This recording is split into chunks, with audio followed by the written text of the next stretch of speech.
Hello, everybody. This is Anna Karenina by Leo Tolstoy. Part 3, Chapter 18. Steps were heard, and a man's voice, then a woman's voice and laughter, and immediately after, the expected guests came in. Sappho Stoltz and a young man called Vaska for short, whose face shone with exuberant health. It was evident that truffles, burgundy, and rich blood-making viands had accomplished their perfect work. Vaska bowed to the two ladies as he came in, but the glance which he vouchsafed them lasted only a second.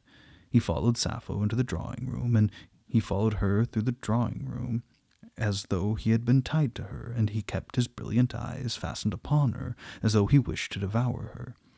Sappho Stoltz was a blonde with black eyes. She wore shoes with enormously high heels, and she came in with the slow, vigorous steps and shook hands energetically, like a man. Anna had never before met with this new celebrity and was struck, not only by her beauty, but by the extravagance of her toilet and the boldness of her manners. On her head was a veritable scaffolding of false and natural hair of the lovely golden hue, and of a height corresponding to the mighty proportions of her protuberant and very visible bosom. Her dress was so tightly pulled back that at every movement it outlined the shape of her limbs, and involuntarily the question arose, where, under this enormous tottering mountain, did her neat little body, so exposed above and so tightly laced below, really end? Betsy made haste to present her to Anna. "Can you imagine it? We almost ran over two soldiers," she began instantly, winking, smiling, and kicking back her train. "I was coming with Vaska. Ach, da, you are not acquainted." And she introduced the young man by his family name, laughing at her mistake in calling him Vaska before strangers. Vaska bowed a second time to Anna, but said nothing to her. He turned to Sappho. "The wager is lost. We came first," said he. "You must pay." Sappho laughed still more. "Not now, though." "All right, I'll take it by and by." Very well, very well. Ach, da," and she suddenly cried out to the khozyaïka. I forgot, stupid that I was. I bring you a guest. Here he is." The young guest whom Sappho presented had, after having forgotten him, was a guest of such importance that, notwithstanding his youth, all the ladies rose to receive him. This was Sappho's new adorer, and just as Vaska did, he followed her every step. Immediately after came Prince Kalzhuski, and Lisa Markalova with Stremov. Liza was a rather thin brunette with an oriental, indolent type of countenance, and with ravishing, as everybody said, impenetrable eyes. The style of her dark dress was absolutely in keeping with her beauty. Anna noticed it and approved. Liza was quiet and unpretentious as Sappho was loud and obstreperous. But Liza, for Anna's taste, was vastly more attractive. Betsy, in speaking of her to Anna, ridiculed her affectation of the manner of an innocent child, but when Anna saw her she felt that this was not fair. Liza was really an innocent, gentle, and sweet-tempered woman, a little spoiled.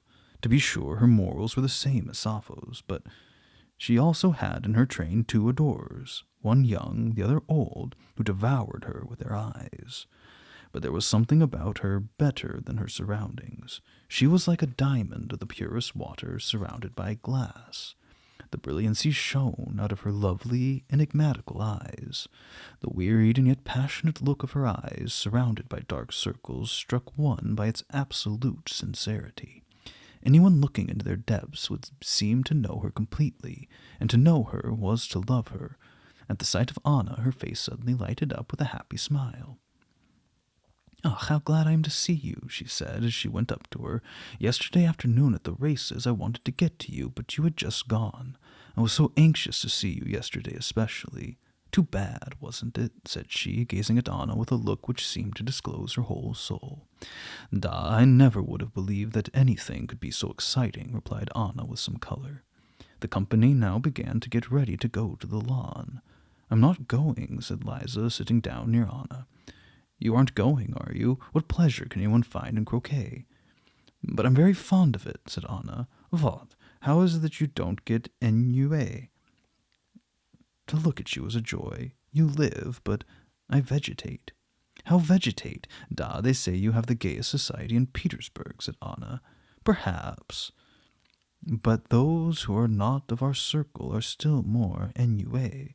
But we, it seems to me, are not happy, but are bored, terribly bored. Sappho lighted a cigarette and went to the lawn with the two young people. Betsy and Stremov stayed at the tea-table.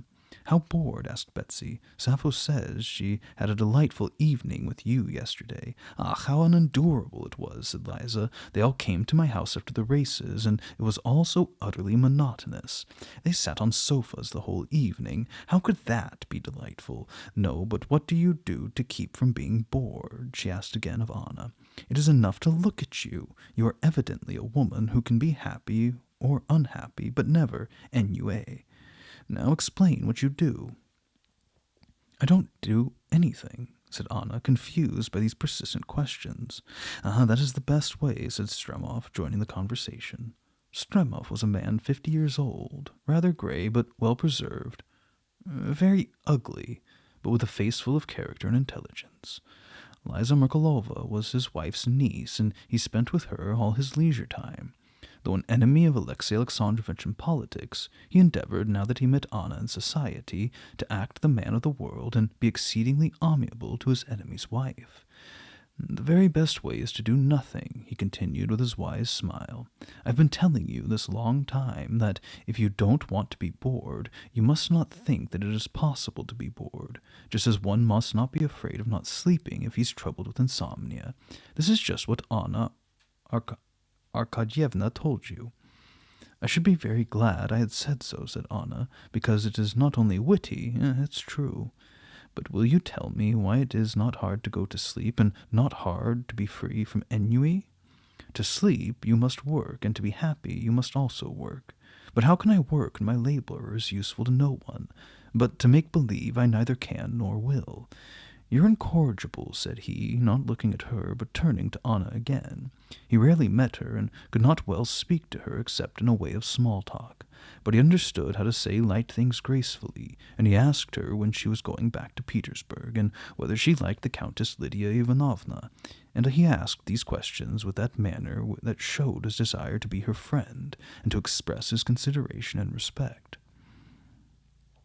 No, don't go, I beg you, said Liza, when she found that Anna was not intending to stay. Stremov added his persuasions. Too great a contrast, said he, between our society and old Vred's. And then you will be for her only an object for slander, while here you will only awaken very different sentiments, quite the opposite of slander and ill feeling. Anna remained for a moment in uncertainty.